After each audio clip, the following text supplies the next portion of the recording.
Você se lembra exatamente o que eu respondi quando você perguntou para mim se as respostas do Flávio Bolsonaro sobre o caso Queiroz haviam me convencido? Isso foi essa semana. Eu respondi o seguinte: não me convenceram, ou não me convenceu. Porque o ceticismo, ele é um dos traços essenciais do conservadorismo. O benefício da dúvida, ele depende de plausibilidade, de verossimilhança, certo? Então nisso, o benefício da dúvida, ele se distingue muito, por exemplo, de um outro conceito que é jurídico, esse sim, que é o de presunção de inocência.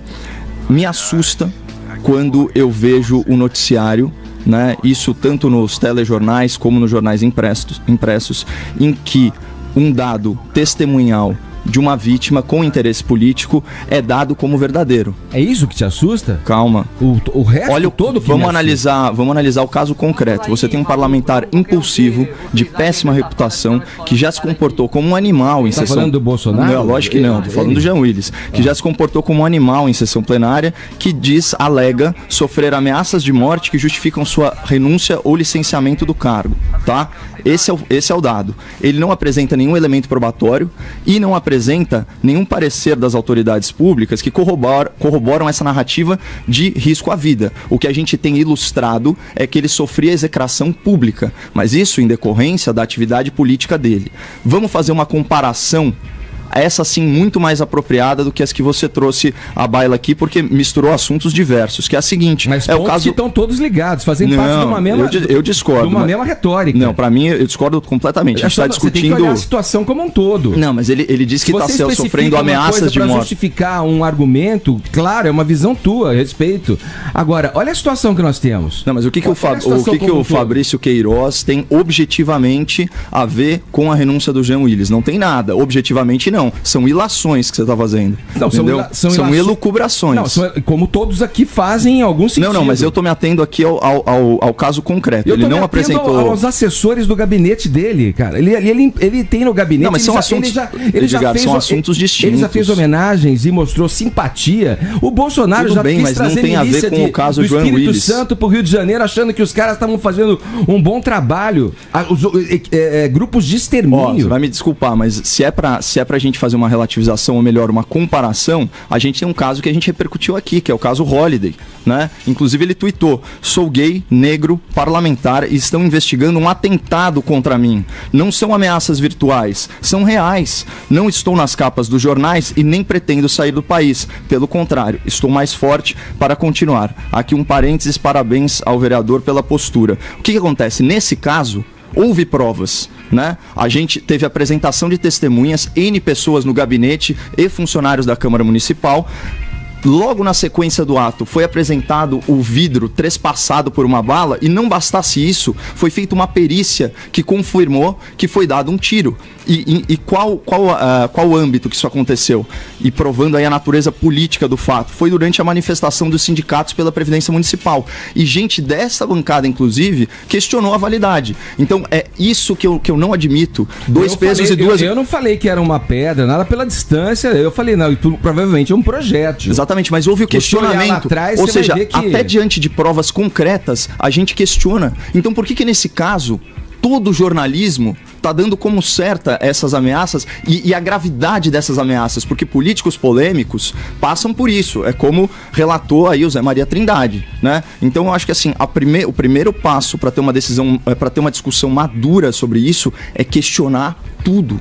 E é questionar a veracidade dessa narrativa. Então é o seguinte, vamos de novo aos fatos políticos. Em 2010, Jean Willis é eleito com 13 mil votos. Ele foi puxado, tá? Pelo Chico Alencar, não tinha votação suficiente. Ele ganha destaque por ser o primeiro congressista declaradamente homossexual.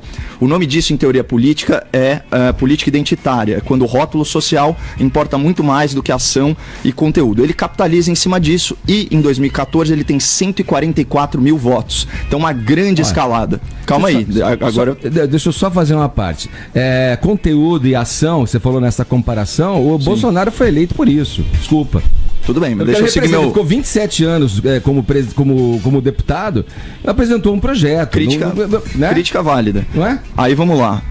2014, 144 mil votos, certo? Só que os ventos começam a soprar numa direção diferente entre 2014 e 2018. Tanto que, em 2018, ele tem apenas 24 mil votos, o que é a prova retumbante que ele não representa a população LGBT do Brasil, mas sim uma minoria dessa demografia, que é a militância gay. Ponto. Porque, obviamente, essa demografia é muito mais ampla do que esses 24 mil votos que ele teve. Lembrando que ele foi o último dos deputados eleito. Qual que é o cenário nacional agora? Olha o que mudou.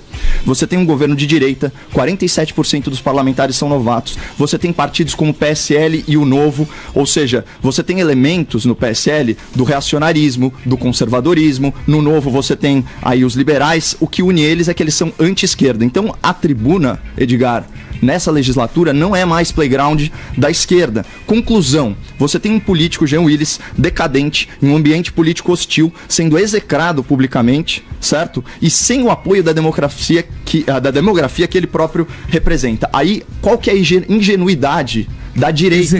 Você citou aí o caso do Clodovil, que era então o primeiro homossexual, corrijo aqui minha própria informação. Ele não era hostilizado por ser homossexual. O Jean Willis, preponderantemente, ele não é execrado publicamente pela condição gay dele. Pelo contrário, é por causa das posturas políticas. E eu vou além. É uma ingenuidade política, do ponto de vista de vários setores da direita, tá comemorando essa saída, essa renúncia do Jean. Vamos retomar, vou voltar aos fatos aqui um pouco. O Jean Willis, em 2014, dá uma entrevista para o Marcelo Taz, falando que acredita que não há excessos na remuneração dos parlamentares e suas verbas de gabinete. Com os valores corrigidos, hoje em dia, ele ganha 33 mil reais, certo? Só que isso dá aí 9 mil dólares ou 8 mil euros. Olha só.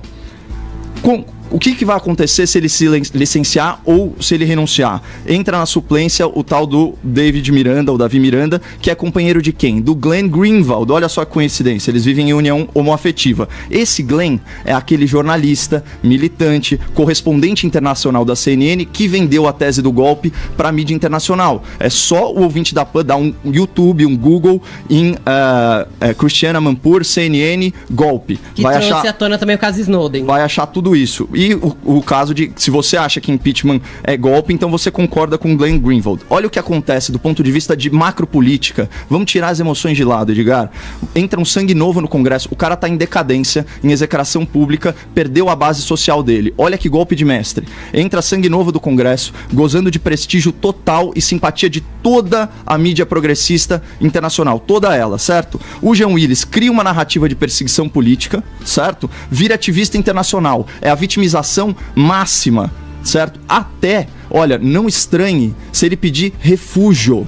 Não estranhe, porque ele é concedido ao imigrante por fundado temor de perseguição por motivo de grupo social ou opiniões políticas. E quem que dá as diretrizes globais para o refúgio? A Acnur, o Alto Comissariado das Nações Unidas para Refugiados.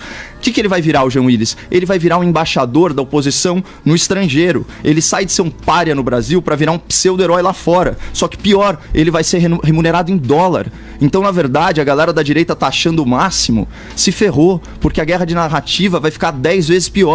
Ele literalmente está dando um beijo no ombro pro Brasil e tá lacrando e vai se dar bem ganhando em euro ou em dólar.